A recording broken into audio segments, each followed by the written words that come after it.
não seja apenas um religioso. Este título aponta para a importância de não se limitar às práticas e rituais religiosos, procurando a ligação mais profunda, não somente com a fé, mas também com a espiritualidade. Significa conduzir-se de forma que a religião seja um estilo de vida, o que é reflexo dos valores e princípios ensinados por algo profundo, a fé, não se restringindo a aspectos exteriores. Em lugar de se limitar a um conjunto de rituais, dogmas e regras que devem ser observados, mas um meio de desenvolvimento espiritual e uma transformação que leve a criatura a ser um novo ser.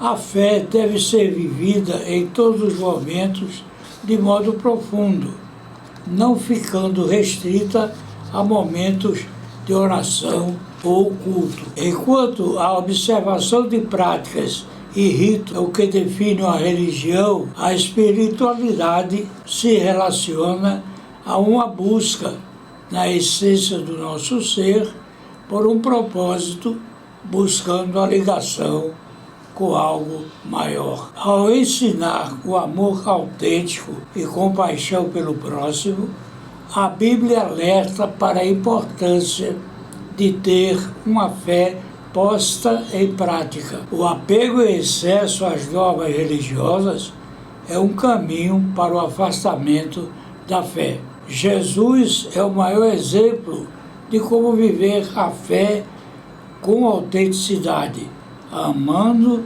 tendo compaixão e prestando serviço às pessoas.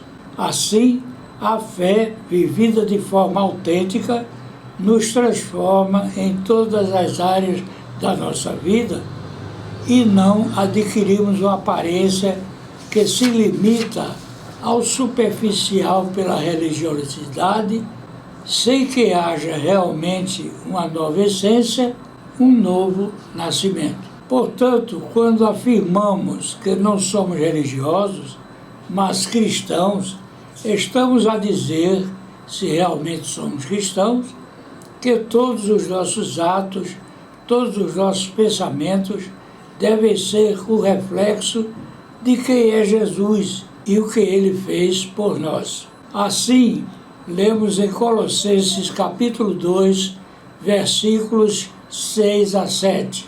Portanto, assim como recebestes Cristo Jesus, o Senhor, continuai a viver nele, enraizados e edificados nele, confirmados na fé, como foi ensinado a vocês, transbordando de gratidão. Viver ligado a Jesus nos proporciona propósito e direção que ultrapassa muito os limites de uma mera prática religiosa. A Bíblia nos ensina como é a religião verdadeira em Tiago, capítulo 1, versículo 27. A religião pura e imaculada para com Deus e Pai é esta: visitar os órfãos e as viúvas em suas tribulações e guardar-se incontaminado do mundo.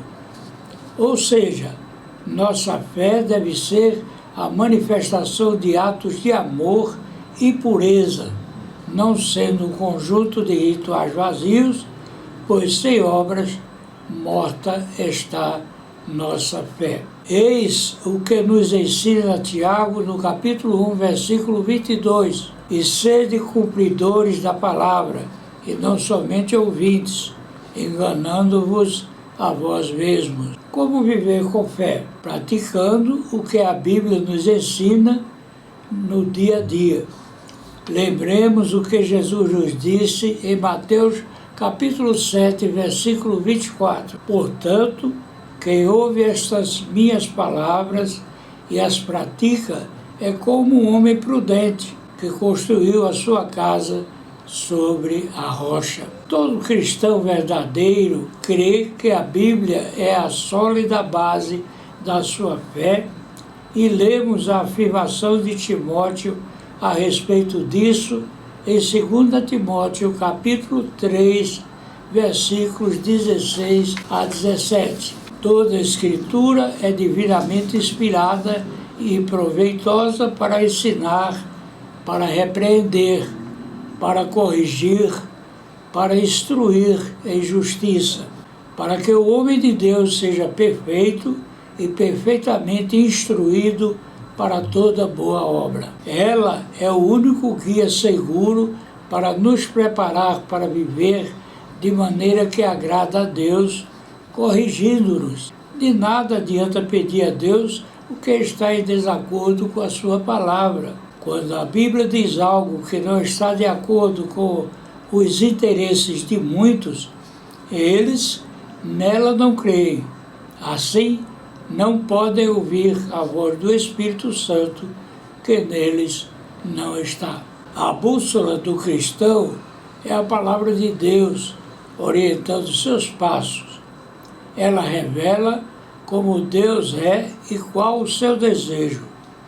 Quando seguimos seus ensinamentos, podemos tomar parte, vivenciar o que foi destinado a nós. Josué, no capítulo 1, versículo 8, nos exorta a assim proceder. Não deixe de falar as palavras desse livro, da lei, e de meditar nelas de dia e de noite, para que você cumpra fielmente tudo o que nela está escrito. Só então os seus caminhos prosperarão e você será bem-sucedido.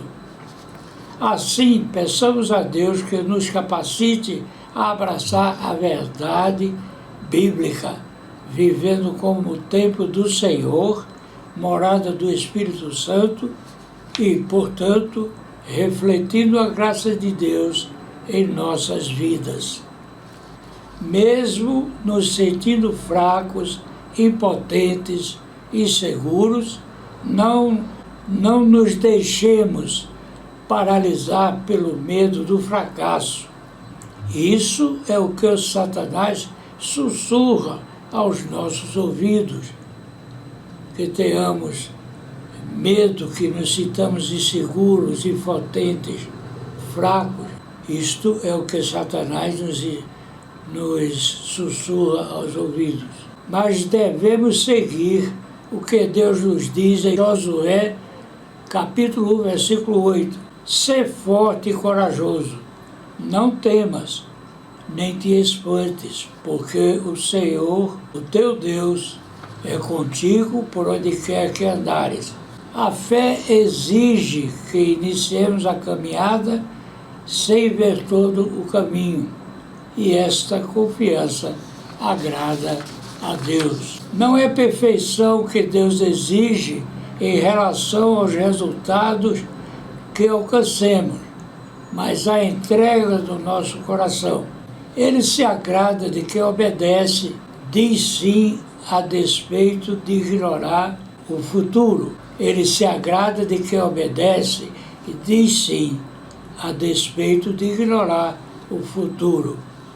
A obediência é o que conta para Deus. Quando Deus nos manda algo, a Ele não importa nossa insegurança, nossa fraqueza. Se Ele manda, Ele garante tudo o que necessitamos para cumprir seus desejos. Ser corajoso não é não ter medo, é enfrentá-lo na absoluta convicção de que nada se sobrepõe ao poder de Deus, e assim o medo foge de nós pela ação do nosso Deus quando o obedecemos.